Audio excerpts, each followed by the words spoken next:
నమస్తే. Arjun with celebrity అనే ప్రోగ్రామ్కి స్వాగతం. ఈరోజు మీకు ఒక సెలబ్రిటీని పరిచయం చేయబోతున్నాను.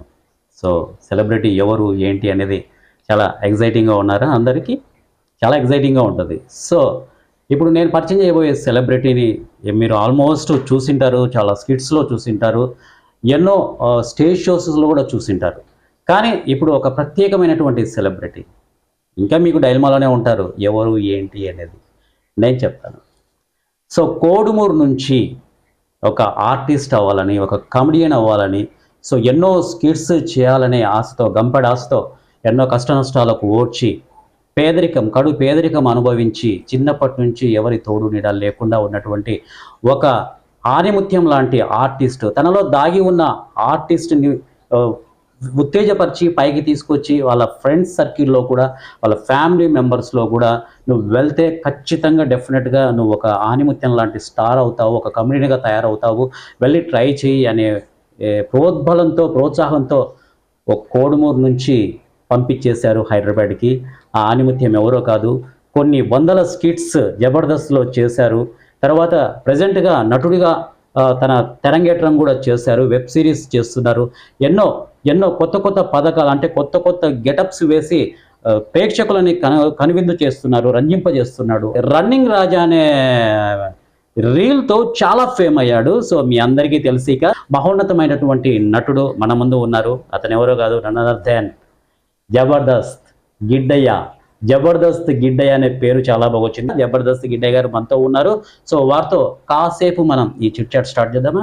నమస్కారం గిడ్డయ్య గారు. నమస్తే సార్. ఎలా ఉన్నారు? Super sir. చాలా బాగున్నారు కదా? అవును సార్. సో జబర్దస్త్ చూస్తేనే, మీ గెటప్లు చూస్తేనే మాకు నవ్వ ఆపుకోలేము.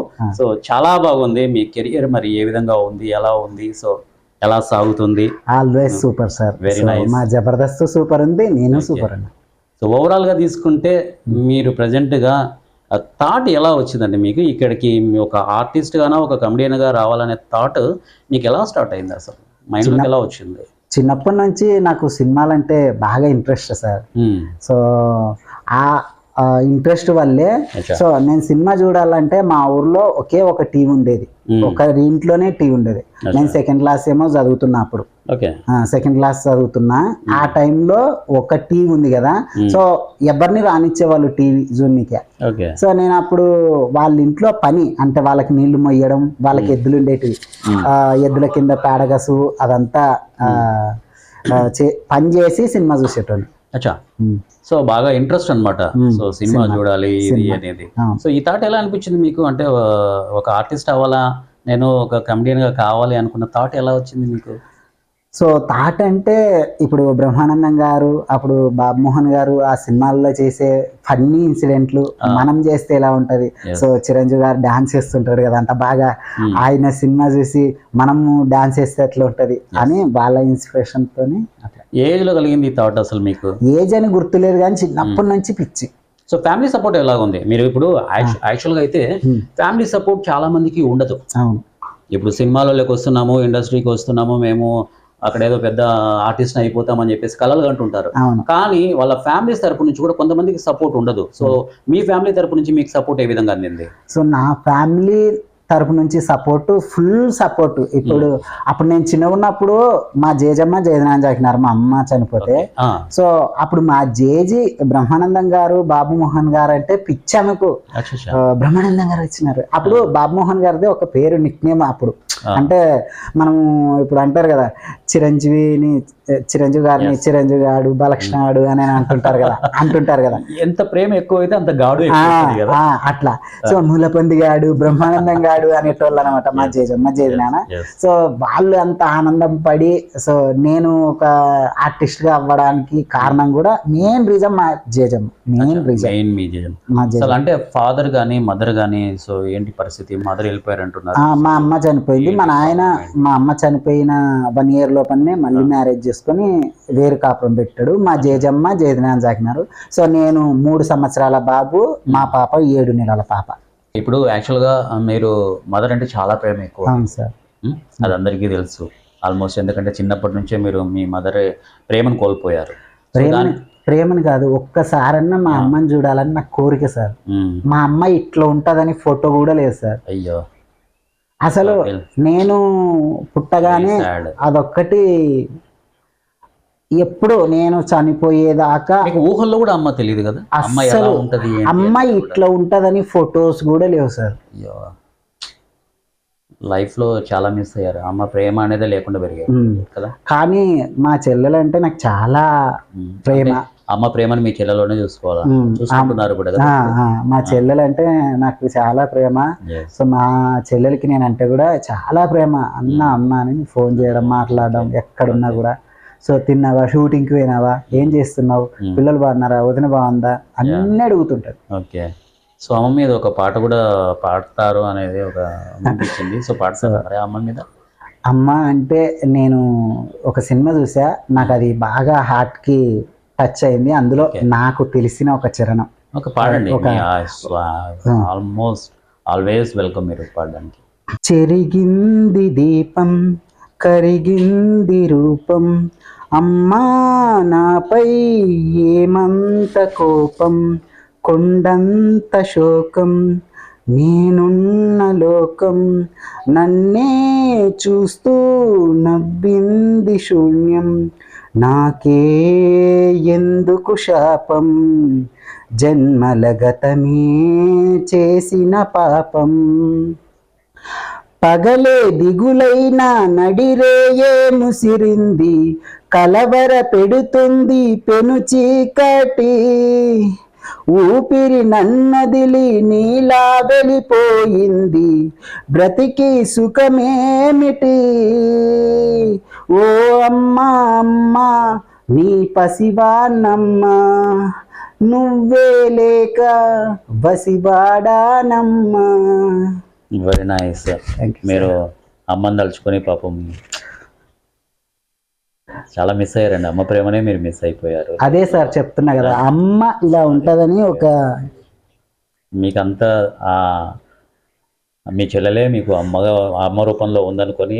కానీ నేను చేసుకున్న పుణ్యము అదృష్టం ఏంటంటే మా వైఫ్ నన్ను అమ్మ కంటే ఎక్కువ చూస్తుంది. Very nice. అది ఇంకా ఆ దేవుడు మీకు ఇచ్చిన వరం అది. ఇంకా మా అమ్మ రూపంలో పంపించారు. మా అమ్మ లేకపోయినా మా వైఫ్ చాలా బాగా ప్రేమగా చూస్తుంది. Very nice. ఇప్పటి వరకు మా వైఫ్ లేకుంటే నేను లేను సార్. Okay, very nice. తర్వాత మీకు బాగా స్కిట్స్ లో మంచి పేరు తెచ్చిన స్కిట్ ఒకటి, ఆ బిందెలు తీసుకొని కొట్టుకుంటారు లేడీస్, అది అది ఒకసారి ఆ డైలాగ్ చెప్పేయండి, మేము కూడా పగలబడి నవ్వేస్తాం. ఇప్పుడు మీరు బాగా ఆనందంగా ఉండాలనేదే మా కోరిక. ఇప్పుడు ఒకటి అది డైలాగ్ వేయండి, బిందెలు తీసుకుని ఏ విధంగా కొడతారు ఆ డైలాగ్ చెప్పేసేయండి, ఆ వెర్షన్ లో చెప్పేయండి. అదా అందులో నువ్వు ముందు వచ్చినావా, నేను ముందు వచ్చినా, బాగా చూసినావే బోడెద్దు మహందారా, అది వెంకీ అన్న టీమ్ లో చేసా, బాగా వచ్చింది. Very nice. చాలా బాగా. సో అంటే దాదాపుగా మీ ఊరు ఎక్కడ, అంటే మీ నేటివ్ ప్లేస్ ఏది? మాది లద్దగిరి పక్కన ఎర్రదొడ్డి. ఎర్రదొడ్డి. సో లద్దగిరి పక్కన. సో ఎక్కడ అది లద్దగిరి? ఎక్కడ? లద్దగిరి కోడుమూరు మండలం. కోడుమూరు అంటే కర్నూలు డిస్టిక్ కోడుమూరు మండలము, కోడుమూరు మండలం సంబంధించి. సో కోడుమూరు నుంచి ఒక ఆనుమత్యం వచ్చింది అనుకుంటున్నా, కరెక్ట్ అని అంటారా?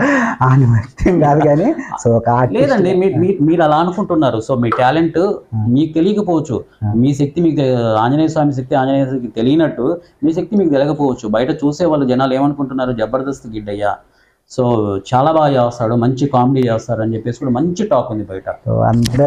మరి మీరు ఎంతో మంది ప్రేక్షకుల్ని ప్రూవ్ చేసుకున్నారు, మీరు అంతమందిని సంపాదించుకున్నారు, మీరు అంతమంది ప్రేక్షకుల్ని. సో మీ ఇది స్కూల్ డేస్ ఏ విధంగా నడిచాయి అసలు? నేను చదువుకోలేదు సార్, 2వ తరగతి. సో 2వ తరగతి చదివి 3వ తరగతి పుస్తకాలు ఇచ్చినాక సో మా ఇంట్లో కొంచెం ఆర్థిక పరమైన ఇబ్బందుల వల్ల అప్పుడు మాకు మళ్ళీ పూల తోటలు ఉండేటి, పూల పనికి కూలోళ్ళు దొరకట్లేదని సో మమ్మల్ని నన్ను మా చెల్లెల్ని మీరు ఇప్పుడు కూడా వ్యవసాయం రన్ చేస్తున్నారు? ఇప్పుడు కూడా వ్యవసాయం. సో ఎక్కువ ఏం పండించుకోవాలి దాంట్లో? ఉల్లి, గుడ్డలు, మొక్కజొన్న, కూరగాయ, బెండకాయ, కాకరకాయ, సో ప్రతిదీ వరి తప్ప అన్ని పండించేవాళ్ళు. ఎర్ర నేల, మంచి ఎర్ర నేల. ఓకే, ఓవరాల్గా తీసుకుంటే స్కూల్ డేస్ తీరా చూస్తే 2వ తరగతి వరకు స్టాప్ చేసేసారు. దాని తర్వాత ఎందుకు కొనసాగలేదు మీరు? అంటే ఆ రూట్లో వెళ్ళాలనుకోలేదా మీరు ఏది చదువు చదువుకి సంబంధించి? లేదు సార్, మాకు ఆర్థికపరమైన ఇబ్బందుల వల్ల చదివించే స్తోమత వాళ్ళకి లేదు. అచ్చా. చదువుకోవాలని నాకున్నా చదివించే స్తోమత వాళ్ళకి లేదు. దానివల్ల అంటే ఆ టైంలో మీకు ఏమనిపించింది? మీ మైండ్ సెట్ ఏ విధంగా ఉండింది? అంటే ఏం అవ్వాలనుకున్నారు ఆ టైంలో మీరు? పెద్దలు ఏమి చెప్పినా మన మంచికే చెప్తారని. ఏం చెప్పారు మీకు పెద్దలు? సో మనం ₹1 సంపాదించుకొని మన దగ్గర ₹1 ఉంటే, సో మన దగ్గరికి ఎవరైనా వస్తారు కానీ మనం ఏమి లేకపోతే ఇంటి పక్కల వాళ్ళు కూడా పల్లెత్తి పలకరియరు. ఎగ్జాక్ట్లీ కరెక్టే. డబ్బు సంపాదన ఎక్కువ ఉండాలి, డబ్బు సంపాదన బాగా చేయాలి. సో ఏం చేసినా మనం డబ్బు సంపాదిస్తే మన సైడ్ మనం చూస్తారు. బంధువులైనా సరే, స్నేహితులైనా సరే, ఎవరైనా సరే మన సైడ్ చూస్తారనే థాట్ మీకు ఉండింది. సో ఎప్పుడు ఎక్కారు బస్సు? ఎప్పుడు ఎక్కారు హైదరాబాద్ బస్సు? హైదరాబాద్ బస్సు కరోనాకి ముందు, ఒక 6 నెలల ముందు. 6 నెలల ముందు ఎక్కేశారు. ఏ ధైర్యంతో ఎక్కారు? ఇంతకు నేను ఆర్టిస్ట్ అవుతాను, అక్కడ సెటిల్ అవుతాను అనే ధైర్యం ఎక్కువ ఉండిందా మీకు అప్పుడు? అట్లని కాదు కానీ, సో ఎవరి టాలెంట్ వాళ్ళది. మనం ఒక ప్రయత్నం చేద్దాం. దేవుడి దయ వల్ల భగవంతుడు ఆ కళామ తల్లి మనల్ని హక్కున చేర్చుకుంటుందనే నమ్మకంతో, ఒక చిన్న ఆశతో ఎక్కా. సో ఇప్పటికీ ఆ రోజు మీరు ఎవరి సపోర్ట్ లేకుండా బస్సు ఎక్కేశారు. హైదరాబాద్ పోయి పెద్ద కమెడియన్ ఆర్టిస్ట్ అవ్వాలి అని చెప్పేసి అనే థాట్తో ఎక్కేశారు. మరి ఎంత పేరు సంపాదించుకున్నారు హైదరాబాద్కు వచ్చిన తర్వాత? హైదరాబాద్కు వచ్చిన తర్వాత సో ఇటు ఫ్యామిలీని మెయింటైన్ చేసుకుంటూ, ఇటు నా ఇండస్ట్రీ పరంగా నేను చేసే క్యారెక్టర్లను మెయింటైన్ చేసుకుంటూ ఉన్నంతలో హ్యాపీగా ఉన్నా. సో మీకు హైదరాబాద్ వెళ్ళంగానే జబర్దస్త్ టీంతో పరిచయాలు ఏర్పడినాయా, లేకపోతే ఇంకా వేరే వేరే రూట్స్లో వచ్చి జబర్దస్త్ టీంకు? లేదు. ఒక ఆడిషన్ నానక్రమ్ కూడా రామనాయుడు స్టూడియోలో పెట్టడం జరిగింది. సో ఆ ఆడిషన్కి నేను వెళ్ళా ట్రై చేసుకుందామని. వెళ్తే అప్పుడు 5,000 మంది వచ్చినారు. 2,000 ఫామ్స్ అయ్యి అప్లికేషన్స్ ఉంటాయి. నాకు దొరకలేదు. ఇక్కడ మనకు నందికొట్కూరు సైడ్ ఆయన ప్రొడక్షన్లో ఫుడ్ సర్వ్ చేసేట ఆయన. సో యా ఊరు తమ్ముడు అన్నాడు. నేను ఆడ ఒక చెట్టు దగ్గర కూర్చొని ఉంటా. పలాని ఊరు అన్నా అంటే, సో మాది కూడా కర్నూలే. సో ఇది జబర్దస్త్ జరుగుతుంది షూటింగ్. సో ఇక్కడ ప్రయత్నించుకో, నీకు నీ ఫేస్ కట్టు అంతా చంద్రాన్న లాగా ఉన్నావు అది అని ఆయన కొంచెం అంటే చంద్రలాగానే కనిపిస్తారు. సరే అన్నా ఇంకా ఆయన కొంచెం వేరే వాళ్ళకు రైటర్ రాజ్ కుమార్ గారికి వాళ్ళకి వీళ్ళకి చెప్పి అంటే అక్కడ రాకేష్ గారి టీంలో. సో అప్పుడు వచ్చారు కదా, ఎంత కష్టాలు, ఎన్ని కష్టాలను ఫేస్ చేశారు? అక్కడికి హైదరాబాద్కి వచ్చారు, వెంటనే ఛాన్సెస్ మీకు దొరికిండవు కదా. సో చాలా తిరిగి ఉంటారు, ఎక్కే గుమ్మం దిగే గుమ్మం చాలా ఎక్కువ ఉంటాయి. సో ఆ పరిస్థితులు ఏంటి అసలు, ఎలా ఫేస్ చేశారు దాన్ని? నాకు జబర్దస్త్ దగ్గర ఏమీ ఎదురు అవ్వలేదు, బాధలు కానీ ఏది ఎదురు అవ్వలేదు. కానీ నేను ఒక సినిమా అంటే ఒక జూనియర్ ఆర్టిస్ట్ అది ఏమంటారు తెలియదు కానీ, అప్పుడు నాకు తెలిసిన ఫ్రెండ్, నేను షూటింగ్కి పోయినా జబర్దస్త్ అయిపోయిన తర్వాత, అరే ఒక సినిమా షూటింగ్ ఉంది, కొంతమంది కుర్రాళ్ళు కావాలంటే నువ్వు రానన్నాడు. సరే అని వెళ్తే మార్నింగ్ 4 o'clockకి రెడీ అయ్యి ఒక చోటుకి రమ్మన్నారు. అక్కడికి వెళ్ళాము, బస్సు పంపించారు. సో బస్సులో కూర్చున్నాం. అందరూ ఆయన ఆర్టిస్టులను తీసుకుపోయి ఒక ఆయన ఉంటాడు కదా, జూనియర్ ఆర్టిస్ట్, ఆయన వచ్చి అందరినీ చూసుకుంటూ నా దగ్గరికి వచ్చి, అన్న మీకు తగ్గ క్యారెక్టర్లు లేవన్నా దిగిపోండి అన్నారు. ఏమనిపించింది అప్పుడు? పాపం ఎంతో ఆశతో బస్సు ఎక్కారు. అవును. మరి అప్పుడు దిగిపోమంటే ఏమనిపించింది అసలు? ఏమనిపించింది, ఇంకా ఏడవడం తప్ప ఏముండదు. నేను చాలా సెన్సిటివ్ సార్, చాలా. అంటే సినిమాలో క్యారెక్టర్ ఏడిస్తే నేను ఏడ్చేంత సెన్సిటివ్. అవును, నిజం సార్. అంత సెన్సిటివ్ ఏంటి సార్? అవును సార్. నేను సినిమాలో క్యారెక్టర్, ఒక బాధపడే క్యారెక్టర్ ఏడుస్తుందంటే, సో నేను ఖచ్చితంగా నేను ఫీల్ అయ్యి ఏడుస్తా. ఫిలిం ఫీల్డ్ కి సెన్సిటివ్ పర్సన్ ఎక్కువ ఉంటే గానీ రాణించలేరే, మరి ఎట్లా రాణిస్తున్నారు మీరు? అంటే అవకాశాలు ఎట్లా వచ్చుకుంటున్నారు? అంటే బాధ తర్వాత ఇప్పుడు ఒకనొకరు ఒక మాట అన్నారు, ఎవరు, అభి అన్న. అభి. సో ఆల్మోస్ట్ మీకు అభి ఎక్కువగా సపోర్టివ్గా ఉన్నారు కదా. నేను జబర్దస్త్లో స్కిట్ ఎక్కింది అభి అన్న స్కిట్. రాకేష్ గారి టీంలో ఉన్నా, సో తర్వాత రాకేష్ గారి టీంలో కంటిన్యూ అయినాను. సో నేను స్టేజ్ ఎక్కింది మాత్రం అభి అన్న స్కిట్. అప్పటి నుంచి ఇప్పటి వరకు. ఇప్పుడు రాజ్ తరుణ్ గారి మూవీ చిరంజీవి డైరెక్షన్ చేసినాడు అభి అన్న, అందులో నాకు మంచి క్యారెక్టర్ ఇచ్చినాడు. సో త్వరలోనే రిలీజ్ ఉంది. చిరంజీవి మూవీ పేరు. చిరంజీవి వెబ్ సిరీస్ కదా అది. వెబ్ సిరీస్ వెబ్ సిరీస్ లో చేశారు మీరు. ఎలా ఉంది ఆ ఫీలింగ్? ఎలా ఉంది? Super super. ఏ క్యారెక్టర్ చేశారు దాంట్లో? అందులో బలగం సంజయ్ గారు ఉంటారు కదా, అతనికి నేను లెఫ్ట్ హ్యాండ్, గడ్డం నవీన్ అన్న రైట్ హ్యాండ్, చిల్లర రౌడీస్. ఓహో, right right. Comedians, comedian rowdies. So first of all మీకు జబర్దస్త్ లో ఫస్ట్ ఛాన్స్ ఎట్టా కలిగింది? మీకు ఏ టీమ్ తో ఎంటర్ అయ్యారనేది చెప్పండి. రాకేష్ గారి టీం. రాకేష్ గారి టీం అంటే జబర్దస్త్ లో నీకంటూ ఒక క్యారెక్టర్, అంటే జబర్దస్త్ కి సంబంధించిన వ్యక్తి ఒక గిడ్డయ్య, ఒక రన్నింగ్ రాజా అని చెప్పుకోవాలనుకుంటే మన రాకేష్ గారు. దాని తర్వాత ఆబియస్ కిడ్స్ లో కూడా మీకు ఆయన ఛాన్స్ వచ్చింది. కూడా ఇప్పుడు అక్కడ ఉన్నప్పుడు, ఇప్పుడు మీరు ఉన్నారనుకోండి, ఓ స్కిట్ లో క్యారెక్టర్ ఉంది, అరే నువ్వు వచ్చేరా క్యారెక్టర్ ఉందని దానికి తగ్గట్టు రెమ్యునరేషన్ ఏమన్నా ఇస్తారా? తప్పకుండా. సో ఓవరాల్ గా తీసుకుంటే మీరు మీ స్కిట్స్ ఇన్ని చేశారు కదా, 100 స్కిట్స్ చేశారని జబర్దస్త్ లో చెప్తున్నారు కదా మీరు. సో ఫస్ట్ తీసుకున్న రెమ్యునరేషన్ ఎంత, ఇప్పుడు ప్రజెంట్ గా తీసుకుంటున్న రెమ్యునరేషన్ ఎంత, ఏది హైలీ ఉంది? ఆడ మనిషి సంపాదన, మగ మనిషి జీతం అడగొద్దు. ఎందుకు సార్ చెప్పొచ్చు కదా. ఆడ మనిషి వయసు, మగవాడి జీతం అడగకూడదు అంట. అందుకని మిమ్మల్ని అడగకూడదా? చెప్పరా మీరు? అసలు చెప్పరంటే చెప్పరేమో. తర్వాత 100 స్కిట్స్ అయిపోయాయి జబర్దస్త్. ఇప్పుడు జబర్దస్త్ లో 100 స్కిట్స్ అయిపోయినాయి. దాని తర్వాత ఇది రన్నింగ్ రాజా తీయాలా, రన్నింగ్ రాజా తీయాలా అని చెప్పి ఎట్టగలిగింది థాట్? సో నేను ఇప్పటికీ వ్యవసాయం చేసుకుంటా, షూటింగ్ లేనప్పుడు మా పొలం పోయి నేను ఇల్లు కట్టుకుంటా. సో నేను ఒక రోజు 2024 జనవరి 1 రోజు మొక్కజొన్న వేసినాము. సో పొలానికి వెళ్ళా, నీళ్ళు పెడుతున్నా. సో మా చెల్లెలు వాళ్ళు వచ్చారు, మంచిగా పండగ సెలబ్రేషన్ చేసుకున్నాము. వాళ్ళు తిన్న తర్వాత అన్నం మేము పోయేస్తామని ఊరికి వెళ్ళిపోయారు. నేను చేనికి పోయినా.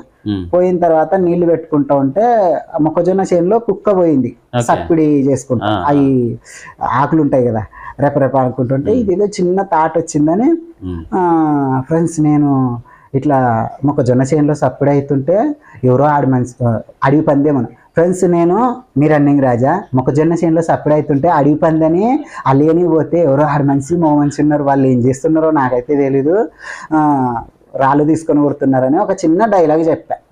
ఆ డైలాగు నా ఇన్స్టాగ్రాము 10 రోజులున్నా 5,000 మంది చూస్తలేకుండ్రి. ఒక్క రోజులోనే 2 లక్షలు పోయింది. నా జీవితంలో అదొక మైల్ రాయి. దాన్ని బేస్ చేసుకొని ఇన్స్టాగ్రామ్ లో ఎన్ని చేశారు రీల్స్? 100 పైన చేసింటా. 100 పైన చేస్తూ ఉన్నాగా ఇప్పుడు 100. ఇప్పుడు ప్రజెంట్ గా మీరు ఇక్కడ వ్యవసాయం చేసుకుంటూ అటు కెరియర్ కొనసాగిస్తూ ఈ రెండింటి మధ్యలో మీకు కష్టం అనిపించలేదా? అప్ అండ్ డౌన్ చేసుకోవాలి, హైదరాబాద్ టు కోడుమూరు, కోడుమూరు టు హైదరాబాద్ ప్రతిసారి తిరగాలి అంటే బాధ అనిపించలేదా? ఇబ్బంది అనిపించలేదా? ఇష్టమైన దానికోసం కష్టమైన భరాయించేది. Okay okay okay, very nice. So నేను ఇష్టపడే ఒక ఇది క్యారెక్టర్ కోసము ఇండస్ట్రీ. సో నేనైతే నైట్ జర్నీ ఎక్కువ ఉంటుంది సార్ ఆర్టిస్ట్లకి, మీకు కూడా తెలియదు కాదు. సో ఈవెంట్స్ అయినా షూటింగ్స్ అయినా నైట్ జర్నీ ఎక్కువ ఉంటుంది.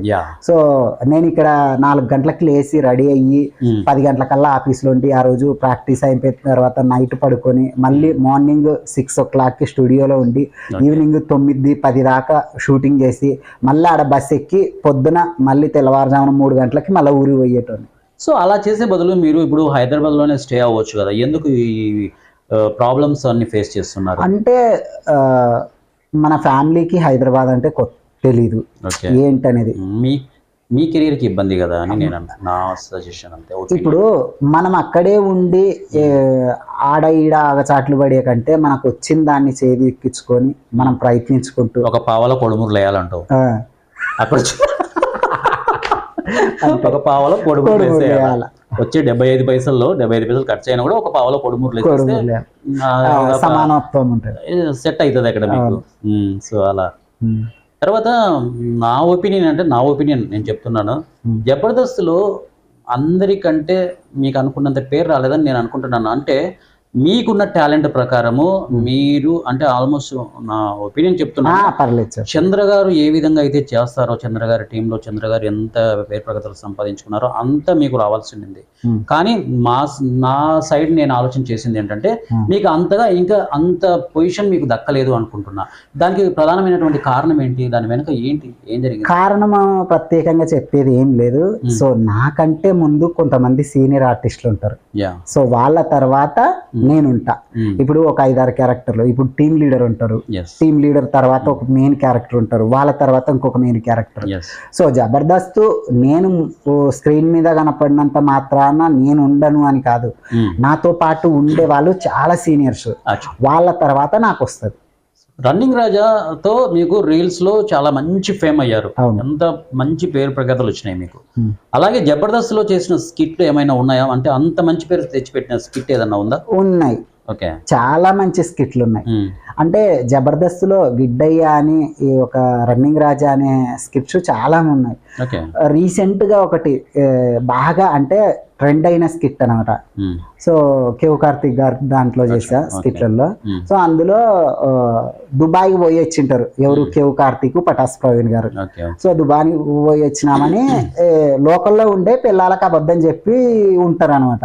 సో నేను దుబాయ్ పోయి వచ్చినారు కదా కొత్తగానే, ఏంటి కార్తిక్ గారు దుబాయ్ పోయినారు, మరి నా కోసం ఏమన్నా సెంటు తెచ్చినారా అంటే, సెంటు తెచ్చలేమంటే వీడు ఫేక్ గాళ్ళని నిరూపిస్తాడని.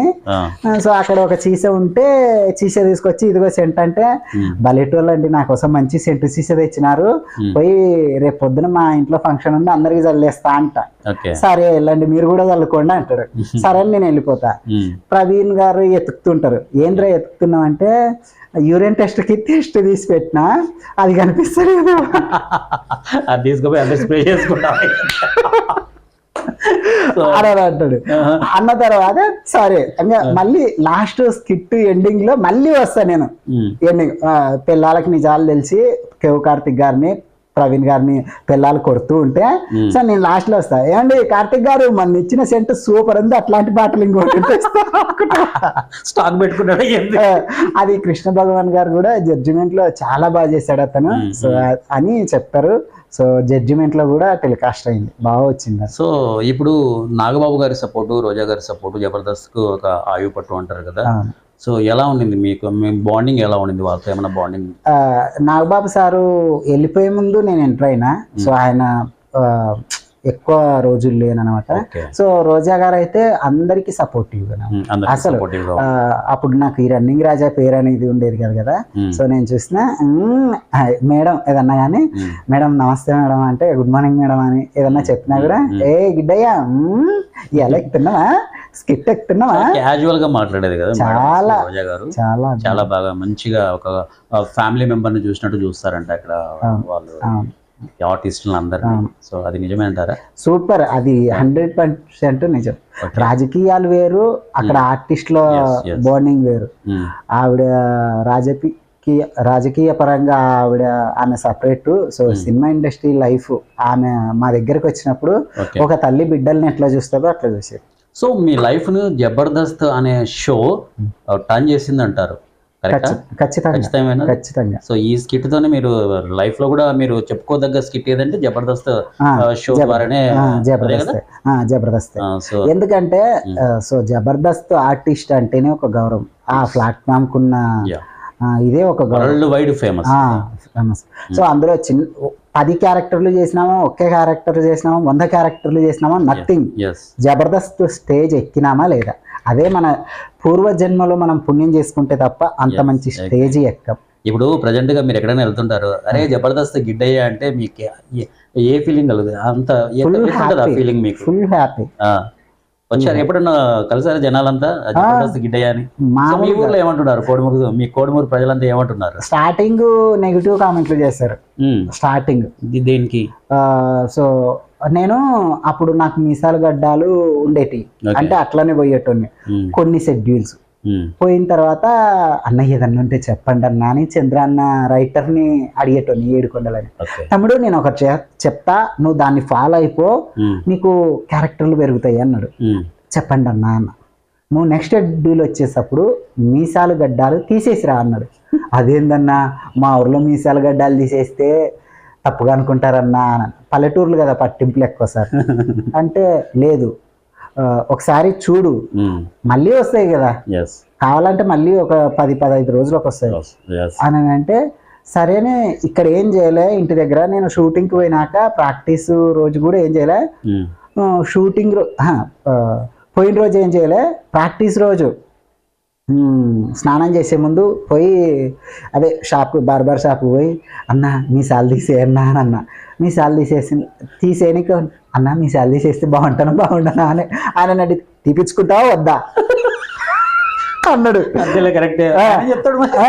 అంటే అయ్యో అదేందన్నా మళ్ళీ వస్తాయిలే 4 దినాలకి అనుకొని తీపిచ్చి స్టూడియోలో ఎంటర్ అయినా ప్రాక్టీస్ రోజు.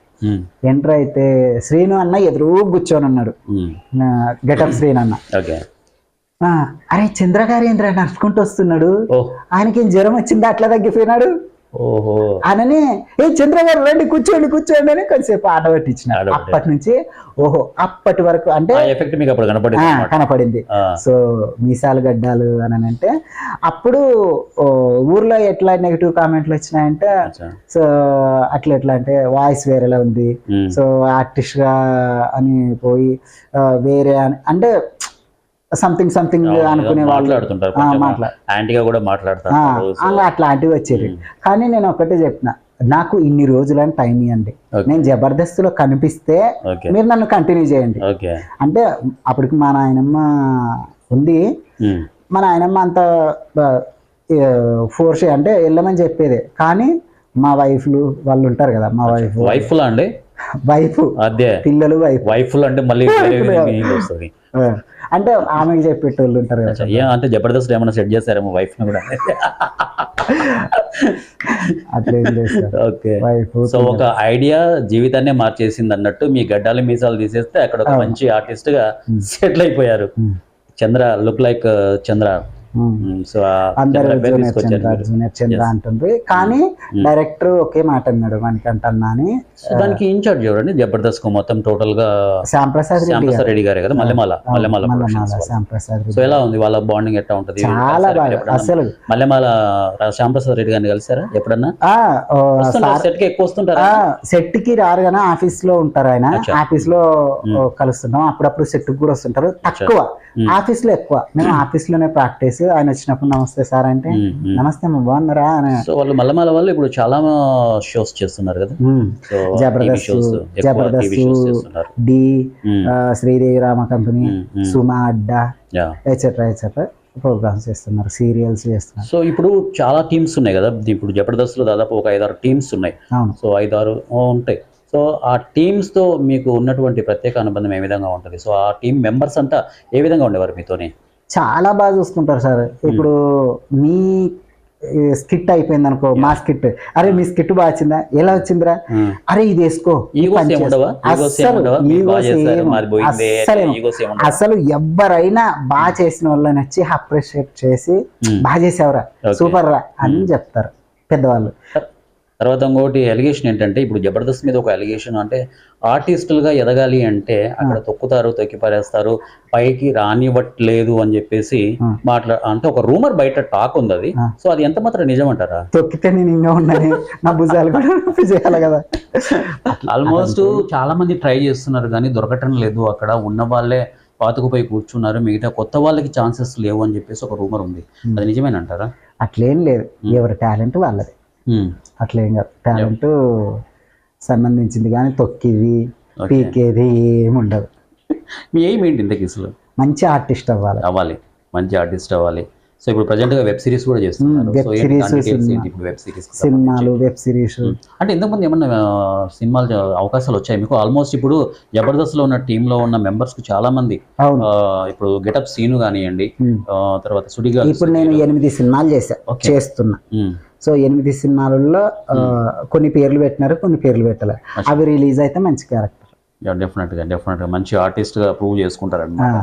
సో ఫస్ట్ ఇప్పుడు వెబ్ సిరీస్ లో స్టార్ట్ చేసింది ఏది? అది వెబ్ సిరీస్ ఇప్పుడు రాస్తారంతో ఏదో మీరు స్టార్ట్ చేశారు, అది చిరంజీవి. అది ఎట్లా వచ్చింది మీకు అవకాశం? దాంట్లో అంత అభినే అభి మీకు వెరీ వెరీ వెల్ సపోర్ట్ అనమాట.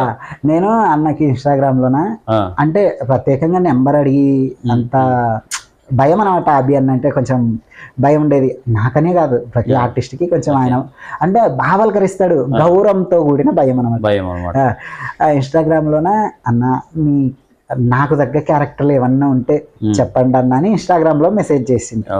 సో అది గుర్తు పెట్టుకొని ఆయన కొన్ని రోజులకి గిడ్డయ్యా నెంబర్ పెట్టు అన్నాడు. సో నెంబర్ పెడితే మేనేజ్మెంట్ ఫోన్ చేసి మీకు ఒక క్యారెక్టర్ ఉందండి రాజ్ తరుణ్ గారి మూవీలో, సో వచ్చి ఆడిషన్ ఇవ్వండి అంటే వెళ్ళి ఆడిషన్ ఇచ్చా. కట్ చేస్తే దానికి డైరెక్టర్ అభి అన్న. తర్వాత ఈవెంట్స్ కు సంబంధించి కూడా మీరు చాలా చేశారు అనుకుంటా. అవును. సో ఈవెంట్స్ బయట డిస్ట్రిక్ట్ వైజ్ కానీ స్టేట్ వైజ్ కానీ మీరు వెళ్ళి చేశారు అనుకుంటా.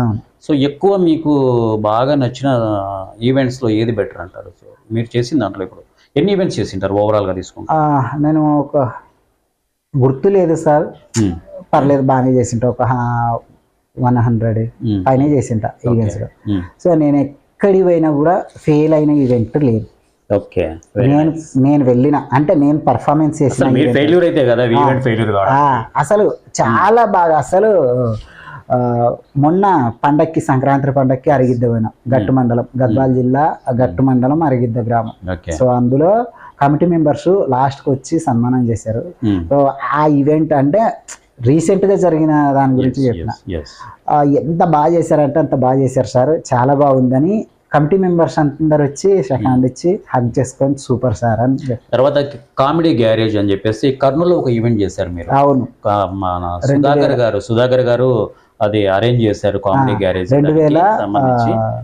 2022 దాని డీటెయిల్స్ ఏంటి, దాని ఫీలింగ్ ఏంటి, అసలు దాంట్లో మంచి పేరు వచ్చింది మీకు, ఫస్ట్ ప్రైజ్ కూడా మీకే వచ్చింది అనుకో, మీ టీమ్ కే వచ్చింది యాక్చువల్ గా. సో చాలా అంటే నేను ఒక సినిమా ఆడిషన్ పెట్టారు కర్నూలులో. సో మా తమ్ముడు కొరియోగ్రాఫరు, తెలిసిన అబ్బాయి, తమ్ముడు అంటుంటా.